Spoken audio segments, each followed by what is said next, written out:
The pattern is this. I look at the impressive array of militaristic leaders and think, I've got to try this one. This leader, this time, is going to help me get past my military hump.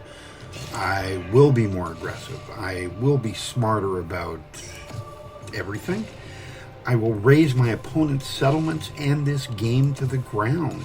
It won't be like almost every time before this. It's been what? Almost a year since Civ 7 released, and I have a total of 2 military victories, and neither of those were a deity. Why am I telling you this? Because I want to consider the extent to which our games are determined by our personalities. So, am I a pacifist at heart who's opposed to violence and just reel from the prospect of even pretend violence? Well, I do tend towards real-life pacifism, so there could be some spillover of that into the game, but I also love a lot of violent movies. I dismiss the effects of media violence on kids, and I have a great love of history as full of violence as it is. Do I believe in might makes right? No, but in a game, it's different. I feel at least a little freer to take someone else's settlements if it helps me win. Conclusion? There might be some residual pacifist impacts on my gameplay, but they're not all that strong. The second factor is from a pure gaming perspective. With Civ 7, I figured out how to win the economic game first, then the cultural game. Still a little bumpy with the science game, but it's not nearly as bad as my military game. From everything I've read from other players, this is not because the military game is the most difficult. I just find it more fiddly. By that I mean I have to put more thought into it. Buildings, adjacencies, planning where settlements will go, hustling missionaries and explorers and merchants around and figuring out how the numbers all come together and how to aim them towards one kind of victory or another, or maybe all 3 legacy paths each age if possible. That comes relatively easily. But deciding which units I need to build where and which settlements are the most vulnerable for my attacks, how to position my units and when to start my first campaign, and then schlepping everyone from one location to another, all of that, despite some similarities to other types of gameplay, is a lot of work for me. And I come to play, not to work. Obviously, to many players, the militaristic route is not work. Ultimately, I tell myself, it's all just numbers. Moving numbers where the numbers are more in my favor. It's just that these numbers have bows and guns and nukes. Still, a lot of things have changed since the very first Civ game in 1991. I remember not having much problem at all conquering the world, as long as I played at a relaxing level of difficulty. That could be what's changed a little, is that I'm playing at a higher level of difficulty, immortal at the time of this recording, plus there are more options for victory than there were back then. I mean, when I'm off attacking other settlements and I look at my build menu, all I think of is the buildings and wonders I'm missing out on while I'm just spitting out another unit. Even when I spend gold, I can't seem to manage having a strong military and an interesting civilization.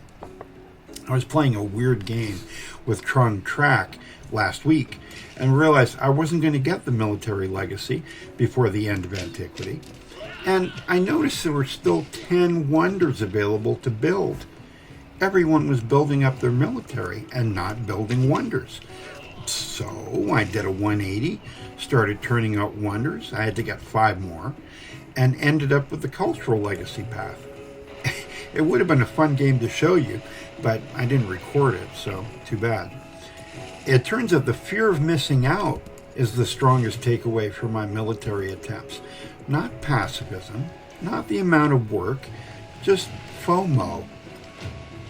For me, the militaristic route lacks variety, even though the military leaders in civs offer a fun variety of options. A case in point is Edward Teach. Ed and I go way back to when I had a strong interest in pirates and was working on a collection of pirate poems that I never finished, unfortunately. To have someone like him in the game, even if he isn't my favorite pirate, is awesome. That's why I picked him up for more than one game since his release. If anyone could get me excited about a military campaign, it was him.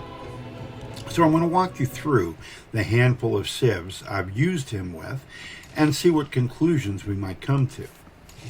The attraction, of course, is being able to recruit other ships and gradually build a navy of my own.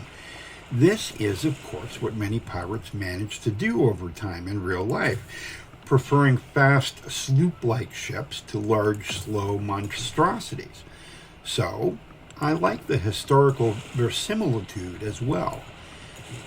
But you can have the most militaristic leader you want and still come up short. It comes down to the right civ. And with Blackbeard, this is complicated somewhat by one big thing. He works best when paired with ships. Hopefully, sturdy ships with decent firepower. At the time of my playing my first 5 ages with him, though, most of the boat-boasting civs are not militaristic. Therein lies a teeny-tiny problem. But given his ability to convert ships to his way of life, that shouldn't be an issue, right? A ginormous navy is still a ginormous navy. The first civ I chose for him was Tonga. You can see this playthrough in more detail if you go to the link in the description. But what seemed like a good idea at first was a little shaky in the end. I loved Blackbeard and I loved Tonga. That wasn't the issue. And putting them in an archipelago was the perfect choice. I managed to get the economic and science legacy paths, but fell short on the military path by 3 points. Still, I ended up with 10 overall legacy points, so that didn't suck. The weird thing is, I managed to do this without getting into any wars. So that told me I was doing something wrong. I didn't even tick off anybody. Mind you, the thing about playing Teach is that if you piss off too many people, you'll be at war all the time, and that can disrupt the flow of gold. So you want to pick your fights and mostly pick at other civs. Then back off when things get too heated, unless you want a major war so you can build up your fleet. But then you have to cover the costs of that fleet. There are trade-offs with him that you have to pay attention to. Anyway, no wars with Tonga, which is pretty appropriate because they're not a militaristic civ, as I alluded to earlier. But my next move was to go with the Republic of Pirates, which had just come out with Teach in the first part of the Tides collection. The complete unison of goals was obvious, militaristic and economic. What could go wrong? Well, here's the thing. When you're a dev, or maybe even when you're a poet, you can set things down to create a preferred way of playing or reading a thing. But the player, or reader, might not be inclined to read or play it the way it was intended. Or they might not be able to play it or read it that way. For example, for the FOMO reasons I mentioned above, I found it less than exciting to play this combo. There was too much similarity of purpose between leader and civ, and not many advantages for going off the militaristic economic path. In other words, there wasn't much room for me to play things in my usual style, and even though that was the kind of escape I was looking for, I often reverted to my need to do diplomacy, science-y, cultural things. I was steering the ship against the prevailing wind. So I got the economic legacy path, but only 7 total legacy points, losing ground to the other players. And no, I didn't get the military legacy path. And I didn't end up in any wars, again. There weren't even any harsh words exchanged between me and the other players. Again, I was doing it wrong. But at least I was still winning. When it came time to pick a modern civ, I only saw 2 boat-bearing options, Japan and Great Britain. I decided to go with Britain's Revenge and started converting everything I had into, well, revenge. I was going to have to pick someone to go to war with, and in terms of proximity and military strength, it was going to be Trung Trak. But I really should remember to check on whether or not my targets have friends, like Tecumseh in this case. So from that point on, it was going to be a grind both offensively and defensively. But I had the Navy that could terrorize and still have ships left over to defend. It's just that it went on and on and on. After a while, I just lost enthusiasm and I let it go and left the game at that point. Cut to several weeks later, and I developed some real enthusiasm for Carthage. What I liked about it since the water update was that those ship bonuses it offered to its normal fleet would be even more impressive with someone like Teach at the wheel. While he rang up the shipping bills, they could get him a discount on those same ships. You could plug any naval leader into Carthage, and it was ready to go. This time, my closest neighbor was Xerxes, King of Kings. So this was not going to be a peaceful age. In the end, after the bodies and the booty were tallied, I came the closest yet to a military legacy victory with 10 of 12 points, but still didn't get there. I only managed to eke out an economic victory, and I ended up with only 7 legacy points behind Tecumseh's 10. Overall, not a spectacular start, but I would try Carthage again because I think I really missed the boat there. The trick is, how do I focus on a military victory without losing focus on everything else? That was a consistent problem. If I went with my natural instincts, I did better. But I had no chance of a military victory. And if I went for a military victory, I had a better chance of missing that, plus losing overall. I was hoping to turn things around when I picked the Chola. To say I'd fallen in love with the Kalam would be an understatement. This was going to be the one. This was going to put me over the top. In this case, I wrangled the culture and scientific legacy paths, but only managed 4 points on the military path. Still, I overtook Tecumseh for the overall points lead. This merely reinforced what I already had experienced. When I neglected the military path, I had a better chance of winning. The neat thing about the game for me was that I managed to not go to war with Xerxes again, even though I also had to deal with the suddenly more aggressive Friedrich Baroque as well. But an exploration age of peace also means no military victory. When I finished up with the Chola, who I enjoy more each time I play them, I thought, you know what? I should screw the whole ship thing and just go with a civ that made economic sense, and I picked America. But then I had second thoughts and realized that if I was going to come to a firm conclusion about the military path and me, I was going to have to get more aggressive using Teach, and that meant more ships.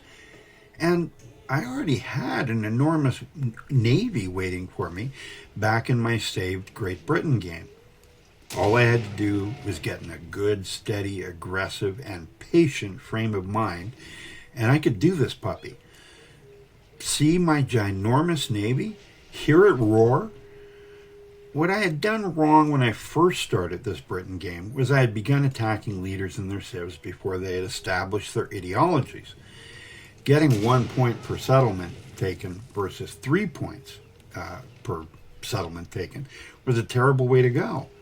So almost right away I sued for peace and began to bide my time until either Trung Trak or Tecumseh got themselves an ideology.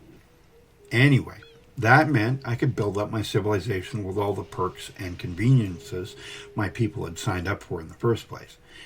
Then, the second Trung Trak picked her ideology, I started taking settlements. By then, Tecumseh had dived into things again, and I had to defensively invade him as well. This would have been great, except I forgot that I also needed to have chosen an ideology as well. And I was almost 20 turns away from being able to declare one. Which meant all the new settlements I'd taken were pretty much wasted. And sure, I could ignore the growing unhappiness in my settlements without worrying about a new disaster overtaking me. But I couldn't ignore the logistics of trying to take many more settlements than I needed in the time that I had left. So I sued for the double peace and started building again. By this point, I let the cultural victory get a little beyond me. I decided to focus on the economic and scientific paths while I waited to become ideological. Of course, peace didn't mean my enemies weren't going to keep chipping away at my pirate vessels. I probably lost more ships during peacetime than I did during war. In no time, I had my little world banker dude and the clock was ticking on my military victory. When I got my ideology, I started fighting again. But I'll admit, it was more half-hearted than it had been before. I had 3 cities left to visit with Banker Dude when the victory screen for the World Bank ran.